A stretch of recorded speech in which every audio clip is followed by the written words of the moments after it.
Na kasya kasjit, janita na khatiba. Of him, there is no parents, no Lord. So if somebody says, say Kumari is a god, she's got parents, she can't be a god. According to this, she's going against the Upanishads. So the god doesn't have any parents. So that's same as the Holy Quran, chapter number 112, verse number 3. Lam yalid wa lam yulad. It begets not, nor is it begotten. So he has got no sons or daughters. Anyway, so form of God. Let's see what form God takes, right? Swasta Vatara Upanishads, chapter number 4, verse number 19 says, Na tasya pratima asti. There is no pratima. There is no likeness of him. Upanishads. Same as in the Holy Quran. وَلَمْ يَكُنْ لَهُ كُفُوًا أَحَدٌ. There is nothing like him. The moment somebody says, I'm strong, I'm Arnold Schwarzenegger. Okay, nobody, somebody says, he is the only strongest person on the earth, he is the God. But according to the definition of the Holy Quran, he cannot have parents, so he cannot be a God. If somebody says he is a God, he cannot be a God. There is nothing like him. There is a lot of people like Arnold, so he cannot be a God. Swastavatara Upanishads, chapter 4, verse 20, it says that his form cannot be seen. No one can see him with his eyes.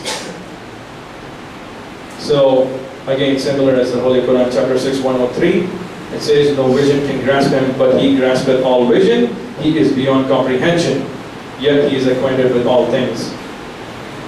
Hinduism. So amongst all the scriptures, Vedas are the most authentic, right?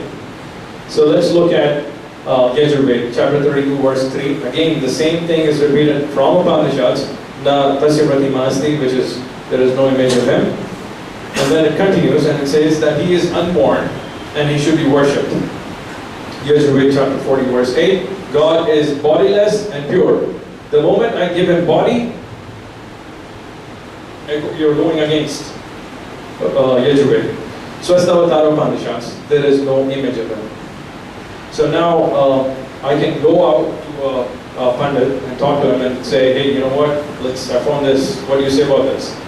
And he will say, hey, well, I know this is wrong, we are not supposed to be, we Hindus don't take this idol as a god. It is a point of focus. How can you just not, just pray and, they think that we need a focus or attention, something to have attention, common place to go. So I told, if I can meet anyone like that, I can tell them that suppose that you're teaching all your kids in a school that 2 plus 2 is 3. They're kids, they're fine, it's okay. He goes to US. 2 plus 2 is not 3. It's gone. He's not going to progress. It's not going to work there. So you can't do this. You cannot lie in the foundation of the God. You can do something like in future, like, you can tell him, hey, don't do this because God will see and, beat you. He's not going to beat him. That's a different thing, but foundation should be right. So, and for example, Muslims, pick up Muslims. They have absolutely, get any kid from schooling and get him out and say, is this your God? Just show him a picture. And he will say, no, God doesn't have any picture.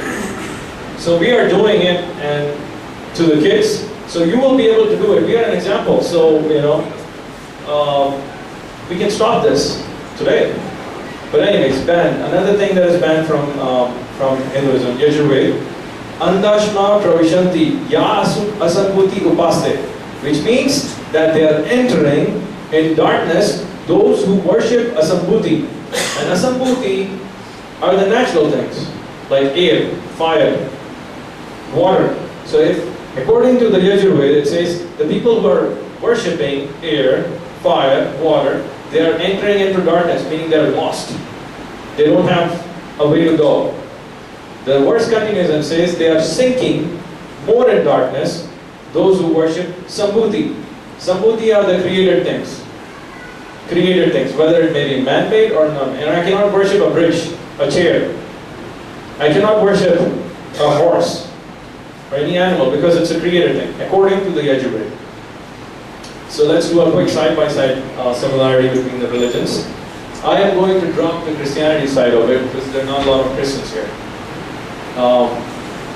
Let's talk about Hinduism and Islam. There are 5 pillars of Islam. A Muslim will be a Muslim if he does these 5 pillars. And if he drops one pillar out, or he does not believe in one pillar, he is a non-Muslim. First thing is Pledge of Allegiance, which is Shahada, that worshipping one God, bodiless and pure, like Yajurveda, and Muhammad as the last prophet. So I cannot come up and say I'm a prophet and still I'm believing in Muhammad, but I'm the last prophet. That's not going to happen in Islam. So Hinduism, there is also one God according to the scriptures, and the last avatar in Hinduism is Kalki avatar. So if somebody says in Hinduism, he said, oh, okay, it's fine, I can worship one God, that's not a big deal, it's bodiless and pure, fine. But I don't think Kalki avatar is ever going to come, or he exists. He's not Hindu according to the scriptures, if you see what I mean, right? Makes sense. Prayer is another one. So I am supposed to pray. If I deny that I shouldn't be praying, I mean, I'm a Muslim, it's fine. I'm still a Muslim. That's not going to happen if I don't pray. So one of the symbols of prayers is that I put my forehead on the ground, right? And put my knees, toe, and hands, right? So in Hinduism, that is called Shastanga. Shastanga, right? I may not be saying it right, but what that means really is Sast means 8. Anga means body parts. Tell me, how can you do this? It's a position. What people do now, if you can take a picture online and see, they lay flat on the ground, upside down, facing down, forehead facing down, and they do this. That's called Shastanga. But is it really it? Let's see. Muslims are putting their forehead down. 1, first body part. 2, 3, 4, 5, 6, 7, 8. You tell me which position is right. And we found that even Jesus did that in the Bible. He prayed like that. Anyways, charity is called zakat. That's the Arabic word in Islam.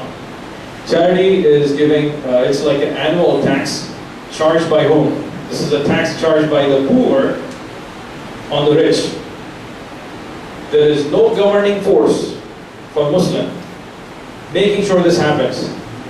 It's only what? There is no police, there is no government doing this. This is the fear of God. This is how it works. So I have to give zakat, 2.5% of my property, whether it may be gold or thing that is in a savings account. I have to give that. In Rigveda, book number 10, hymn number 117, verse 5, it says, "Let the rich satisfy the poor." Again, Jesus paid temple tax and it was collected and distributed to poor people. Fasting. Ramadan was the month that passed away. 30 days we fasted. Alhamdulillah. Then we have, in Hinduism, we got Manusmriti. 3 different verses, 3 different places. Chapter 6, verse 24. Chapter 4, verse 212 and 22. Chapter 11, 204. Fasting has been prescribed for a month for purification. To whom? To the readers of Rigveda. Or Manusmriti, in this case. Pilgrimage. This is the last pillar in Islam.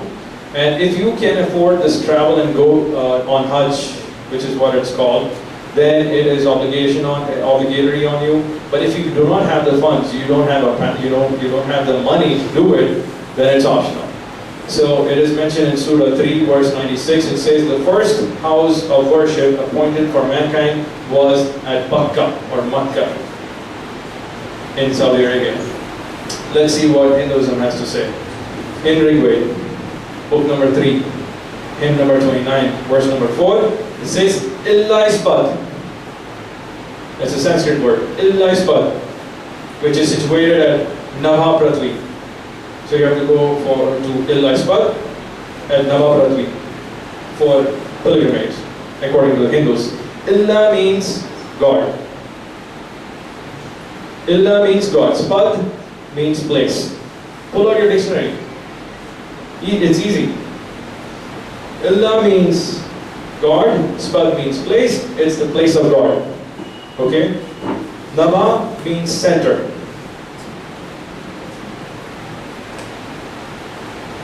Prithvi means earth. Nava Prithvi is the center of the earth. Where do you have to go now to do this? Center of the earth. There are two words. There are two meanings to it. We pick the one that matches closely. Center of earth is not this. So, Nava Prithvi, you can pick up the globe or buy a map that is to the scale. Put a straight edge across. Mark this point, see where the center is. Put a straight edge from top to bottom. Mark that point and mark this point, see where the center is. That's where you have to go. In Bible, blessed are those whose strength is in you. We have sent their hearts on pilgrimage as they pass through the valley of Baca, which is another word of Makkah. So let's talk about this. I would say suspense in this topic. The whole topic is this. Suspense part is this, the last awaited one. Kalki Avatar in Hinduism, and comforter or helper or a teacher in Christianity. I'm asking, how are you going to know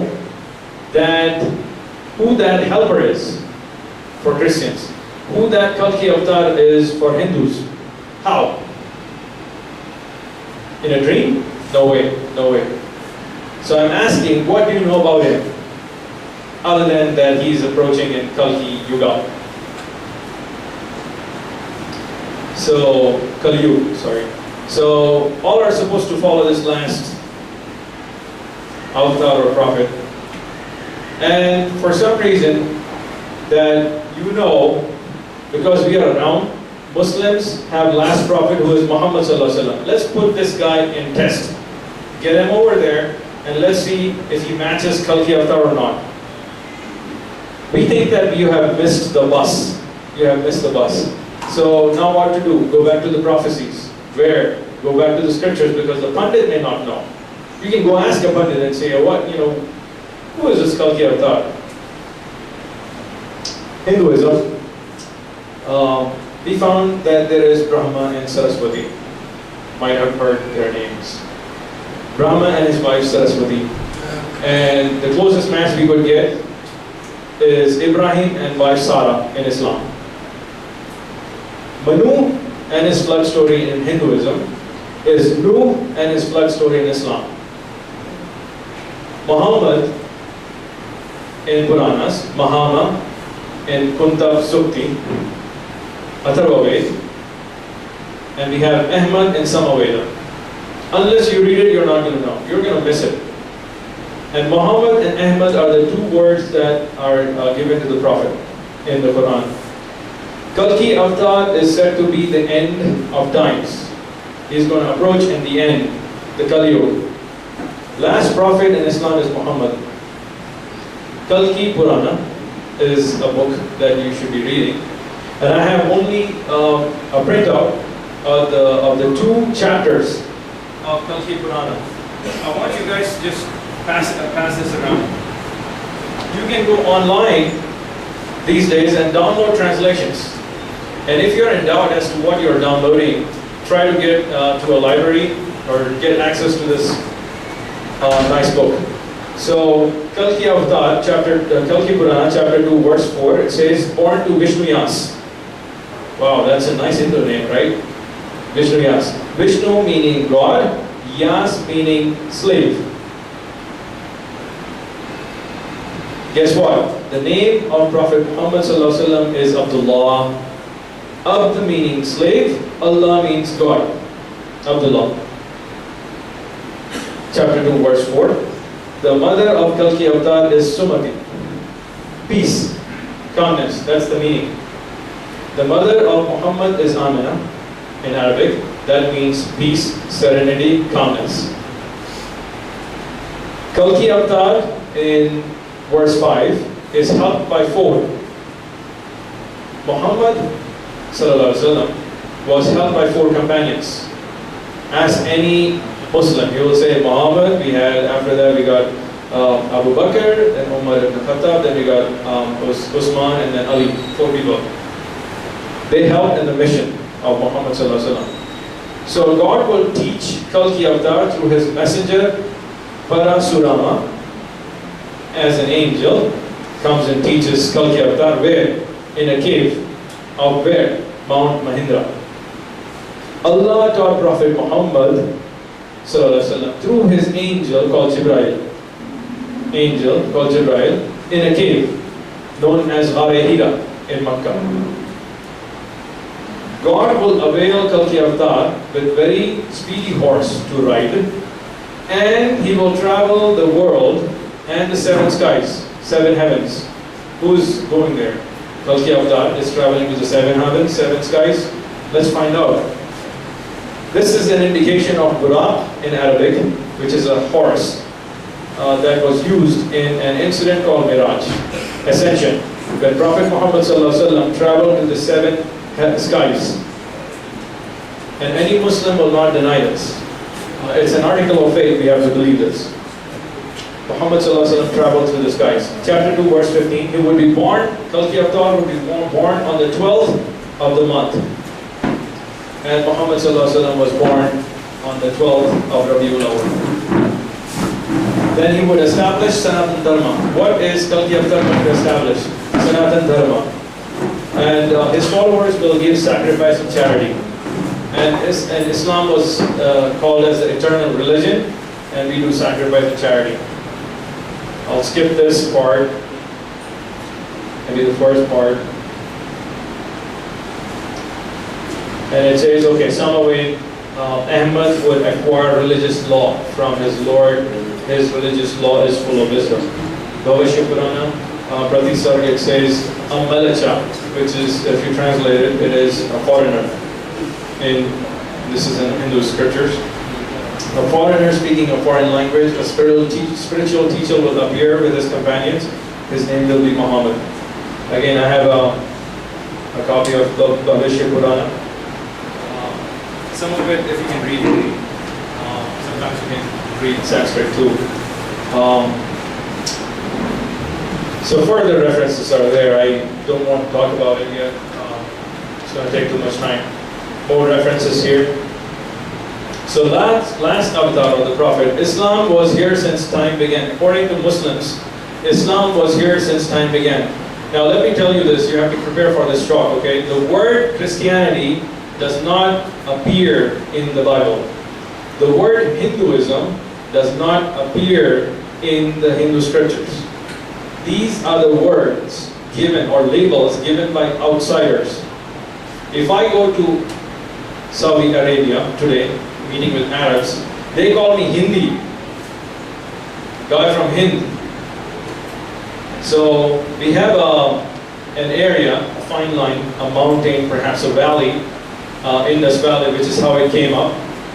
And the people who speak that language is Hindi. The people who have a religion there is Hinduism, because they're following a local religion. But in actuality, in reality, you are a Muslim. You're following Islam, because there is no name called Hinduism. In Christians, it's the same deal. People called Messiah, translated Christ in Greek, and they call, hey, these are the followers of Christ, Christians. So if you are a Hindu and you believe in Hindu scriptures, okay, you also have to believe in the last avatar, final avatar. But in Hinduism, people are waiting. People are saying that Kalki Avatar is being awaited. But my answer to you is, if you have not recognized them, you are to be blamed, right?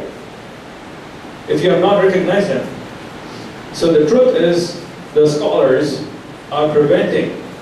They know these inside stories, They know the entire thing. They are preventing you from the truth. So they're hiding this from us because they will lose their followings. They're perhaps being funded by political leaders. So they have an agenda which they cannot pass. So all of you are educated, in my understanding. You're working people. You're educated. You're logical. Stop being a couch potato, which is the picture that you might have seen. That as if you don't care. Like sometimes you can go home and not care, right? It's okay, it doesn't matter. But it is our duty. It is to research this fact and read the book in English, right? It's easy. I've done it. You can do it. It's Bhagavad Gita is not a book that I carry every day, but I have a printout from website. Very nice pundits have translated it in English. Very easy for you to read. So study about Muhammad sallallahu alaihi wasallam, and that idol worship is wrong. It's utterly wrong. It's not tolerated in Hinduism. It is not tolerated in Vedas. So you should stop it. And finally, again, Muhammad is the final messenger according to the scripture. So what you can do is pull out Kalki Purana, and you have some Vedas. Pull out those verses which I have. If you need a printout copy, I can provide it to you tomorrow. And then take it to your home, do your research. Again, the last and final book after Vedas, Upanishads, you have Torah, you have Injil, meaning you have Old Testament, New Testament for the Christians and the Jews. All of that time passed. Islam came in 1400 years ago. Quran was the last religion. This is the book that is there. Let us see what Quran has to say. In chapter 41, verse 53, it says that we will show them our signs in the universe and their own selves until it becomes manifest to them that this Quran is the truth. I'm not saying Veda is not true. I'm not saying that. I'm not saying Bhagavad Gita is not true. I'm telling you that this is the final revelation that you are waiting for. This is the final book of that was sent by the Prophet that you're waiting for. And it is not sufficient in regard to your Lord that He is a witness over all things. So Quran is a sign for mankind. So some people may require one sign to accept the truth. So if I said, this guy had stolen something, some people would take my word for it because they know me. One sign is sufficient. Some people want 10 signs. Like, okay, this car was here, here's the picture, here's the video. This guy came in and he stole it. After seeing 10 signs, that guy will, okay, yeah, this guy might have done it, so let's put him in jail, whatever. But some require even more. They may need the entire itinerary of what happened, right? So it depends on whoever. So if you're not satisfied with what you had seen or read, then you can do your research, one sign. You can do even more research, 10 signs. Maybe you can try to read the entire Kalki Purana and read Muhammad's life, because it talks about the entire events that happened with Muhammad. Entire events. So his migration from Medina to Makkah is talking about this guy, Kalki Avatar, will be migrating from south to north and back to south. So you will see that. And then sometimes, some are even after bringing thousands of proofs, they will not be willing to understand or grasp it because they have their parents, because they have their friends, because they have their other interests. So it is hard, it is tough. Allah subhanahu wa ta'ala says in the Quran, chapter 2, verse number 18, they are deaf, they are dumb, they are blind, so they will not return. So there is a proposal from the Quran. So coming back to the religion called Islam, which is your religion and my religion, we call these people as converts. And then we found out that we're not supposed to call them as converts. We are supposed to call them as reverts. Because these guys, they are born on a natural inclination. Every person is born on a natural inclination. The person, say your parents or whoever you're dealing with, will label them as Hindus or Christians or Muslim. Every person is born on natural inclination and the parents teach them. So when a person converts back to Islam, we call them reverts, coming back. These are the reverts coming back to Islam. So even if you're born in a Muslim family, it does not mean that you're going to heaven. It does not. It is what I do that matters, being a Muslim. First thing, I have to believe in one God. Second, I have to believe in messenger of God, the last messenger, which is Mohammed. So if you do your research, you will come to Islam. So worshipping one God is so critical without worshipping the idols.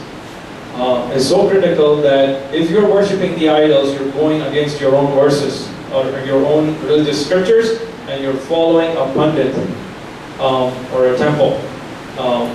So that is not rewarded in the Vedas. So now the question is, sometimes people say that, why do you guys use the word Allah? You know, Allah, Allah, Allah, all the time, Allah. You know what Allah means in Arabic? Al means the. God, Ilah means God. So Allah is the God. Now, if I translate the word, you know, I don't have any problem in using the word God, but sometimes you can play with the word God. You can say goddess, and that cannot happen. God doesn't have gender. So we don't like to use God. Somebody can say Mother God, Godfather, you know, Son God. So we don't like to play with that name anymore. We prefer using the word Allah. This is pure and it's easy for us to, you know, not imagine anything. So in the United States, in the Western world, there is Islamic awakening that is happening right now. Meaning they're reading their own scriptures and they're trying to come up with their own similarities with Islam. And they're coming to Islam, and not only that, after coming into Islam, they are preaching Muslims. Imagine a Christian converting in Islam, knowing more about the religion, and he's teaching the Muslims, which is how I got inspired. This is one of my friends in Oklahoma State. He was in U.S. military, and he's still in the U.S. military. And this is one of his missions that he came back from. And he's wearing that headgear to show that he's a Muslim because he doesn't have a beard yet. So this is another, you know, like I said, U.S. is pretty much diverse these days. Jeff Bates is the guy on the left. On the right is Michael. They have their own stories of how they found the religion. And their parents have not accepted. Sometimes it's hard for older people to understand because they have practiced this for years and years and years. So it is up to you. You are educated. You can find the truth. And lastly, I want to thank you guys for attending this and listening to me speak. I'm not sure if I've lost the audience yet or not. But do you have any questions?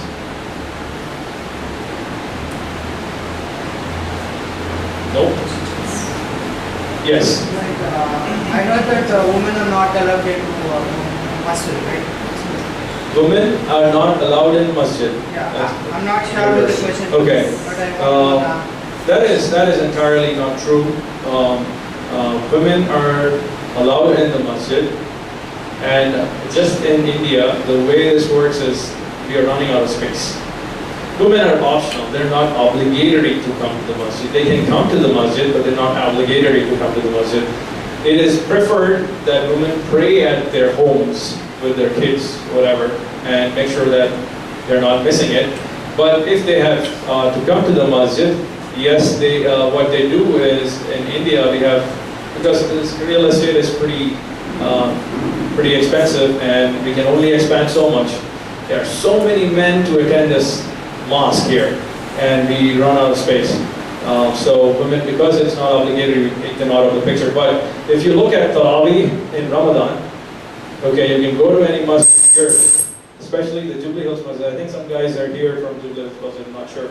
But they can tell you that there is a separate entrance for women. They have a place of making wudu. They can have a nice place to pray. So that's the answer to the question. Oh yeah, this is the big one. When I came here this time, I found that Azizia Masjid, this Imam is awesome. This guy is reciting Quran in the best recitation. It's like you'll love the Arabic recitation by this Imam. And there's a lot of people who are attending this. Women's section is nice over there, and they're allowed there. So, any other questions? Provided separate entrance, separate toilets.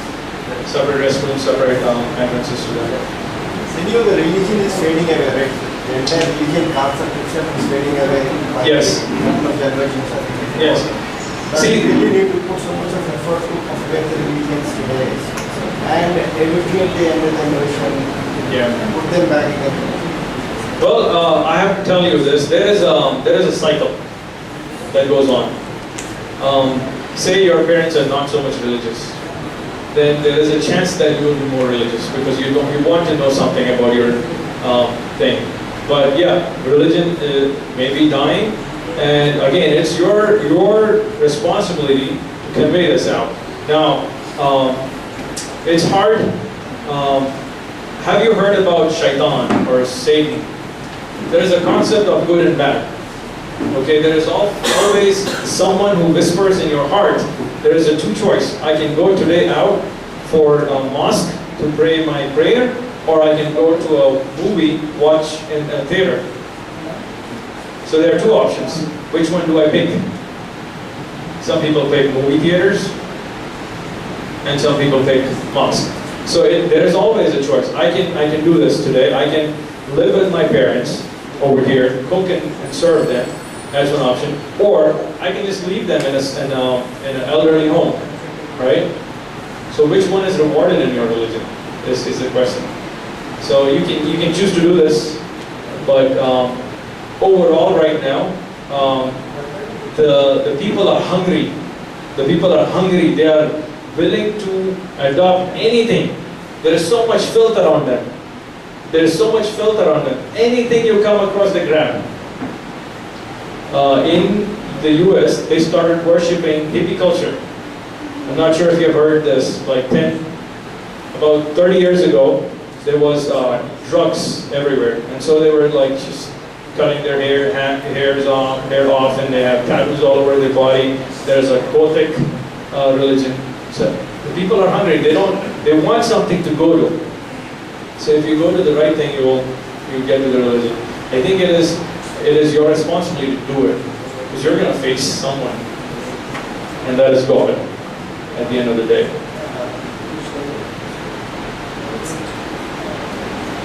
Okay, I think you're fine with any other questions at all? Or? All right, thank you everyone for attending.